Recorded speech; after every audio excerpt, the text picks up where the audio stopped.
দেখাশোনা করে না, চিকিৎসার টাকা দেয় না এবং সুন্দরভাবে যে বেঁচে থাকার যে আমাদের প্রয়োজন, টাকা অর্থের প্রয়োজন, সেটা কিন্তু কেউ দিচ্ছে না। কিন্তু আমাদের মাননীয় প্রধানমন্ত্রী সকল শ্রেণী পেশার জনগণের কথা চিন্তা করে একদম সবাইকে একটি স্কিমের আওতায় নিয়ে এসেছেন। সেই স্কিমটি হচ্ছে সর্বজনীন পেনশন স্কিম।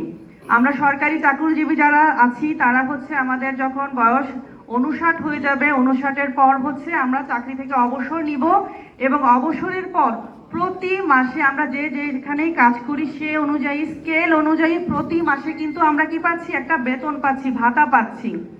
এখন সকলের কথা চিন্তা করে মাননীয় প্রধানমন্ত্রী এই স্কিম চালু করেছেন, যার ফলে আমরা যারা বিভিন্ন শ্রেণী পেশায় কাজ করছি তারা যাদের বয়স 60 বছর হবে, 60 বছর 60 বছর পূর্ণ হওয়ার পর প্রতি মাসে আপনারা একটা বেতন পাবেন, যেটা হচ্ছে কতদিন পাবেন, আমৃত্যু, যতদিন বেঁচে থাকবেন ততদিন সেই টাকা পাবেন প্রতি মাসে।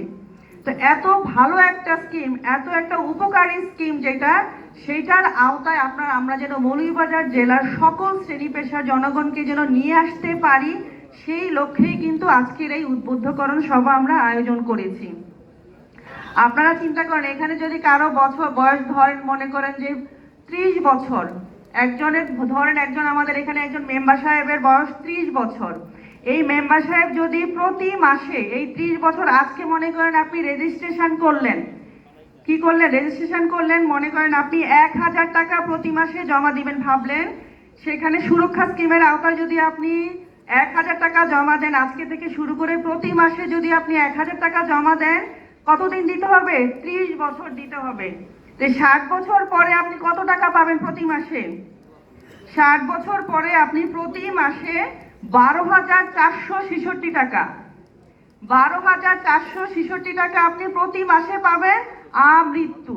এরকম প্রত্যেকটা স্কিম 18 বছর বয়স থেকে 50 বছর বয়স পর্যন্ত সবাই এই স্কিমের আওতায় আসতে পারবেন। তবে আমাদের এখানে অনেক সম্মানিত চেয়ারম্যান বৃন্দ আছেন যাদের বয়স এখন 50 ঊর্ধ্ব। যারা আপনাদের বয়স 50 ঊর্ধ্ব তারাও কিন্তু এই স্কিমের আওতায় আসবেন। আপনাদেরকে মিনিমাম 10 বছর আপনাদেরকে চাঁদা দিতে হবে।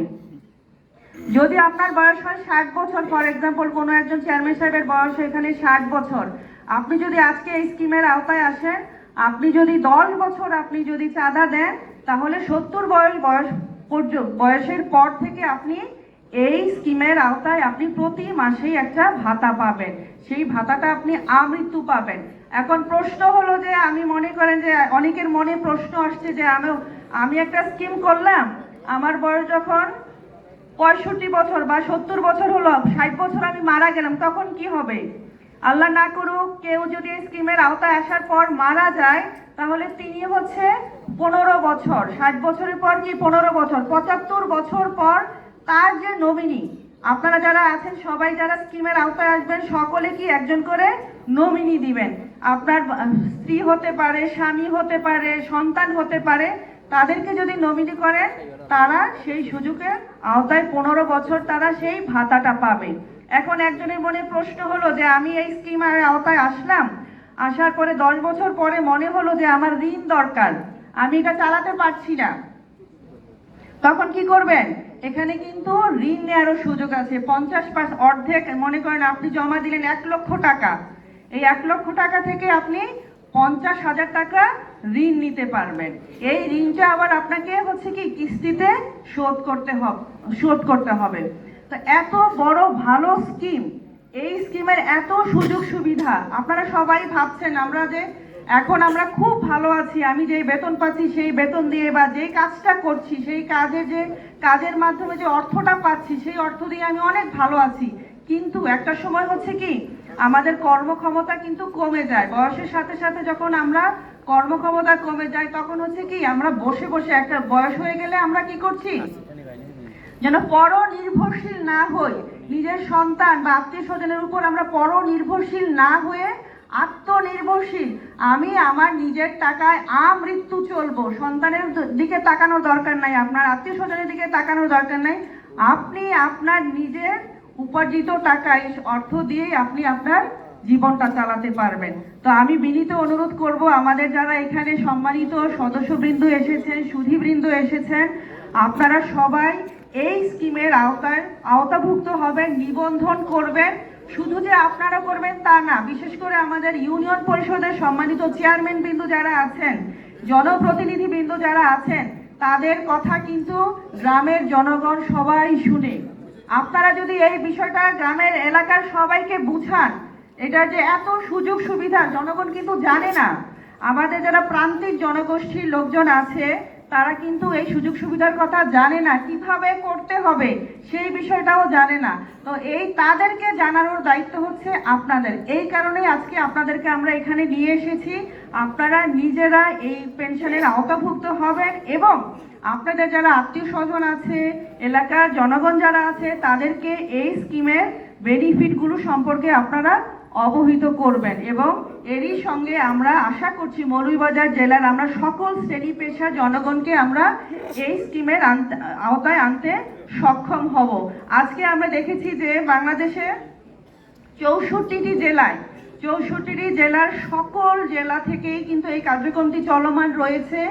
এবং আমরা কিন্তু আপনারা জানেন একটা ওয়েবসাইট আছে, ওই ওয়েবসাইটে গিয়ে যদি দেখেন যে কোন জেলা থেকে কতজন এই পর্যন্ত নিবন্ধন করেছে, যদি দেখবেন যে আমাদের মৌলভীবাজার জেলা কিন্তু এখনো অনেক পিছিয়ে আছে। ঠিক আছে, প্রত্যেকটা কাজে কিন্তু আমরা মৌলভীবাজার জেলায় সবসময় ভালো অবস্থানে থাকি, প্রথম অবস্থানে থাকি, দ্বিতীয় অবস্থানে থাকি, কিন্তু খারাপ অবস্থানে থাকি না।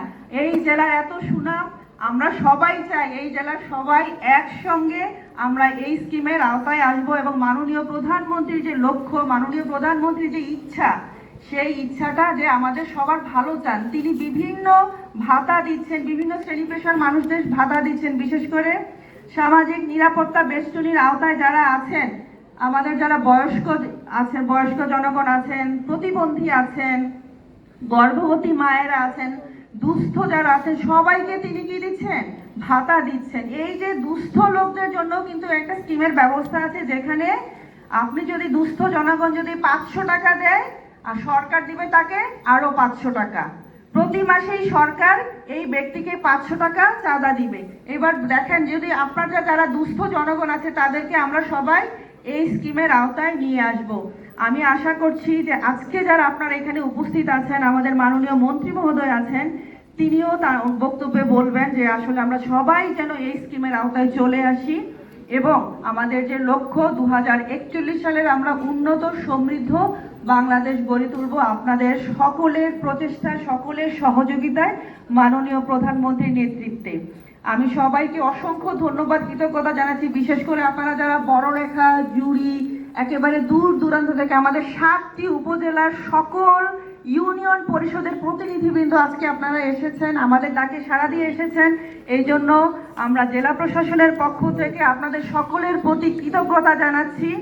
আশা করছি আমরা যারা আজকে যে উদ্দেশ্য নিয়ে এখানে এসেছি, এই উদ্দেশ্যটা সফল হবে আমাদের মাননীয় মন্ত্রী মহোদয়ের নেতৃত্বে। আমি মাননীয় মন্ত্রী মহোদয়, এমপি মহোদয়, পুলিশ সুপার মহোদয় সহ সকলকে আন্তরিক ধন্যবাদ, কৃতজ্ঞতা জানিয়ে আমার বক্তব্য সেখানেই শেষ করছি। সবাই ভালো থাকবেন, সুস্থ থাকবেন। জয় বাংলা, বাংলাদেশ চিরজীবী হোক। ধন্যবাদ।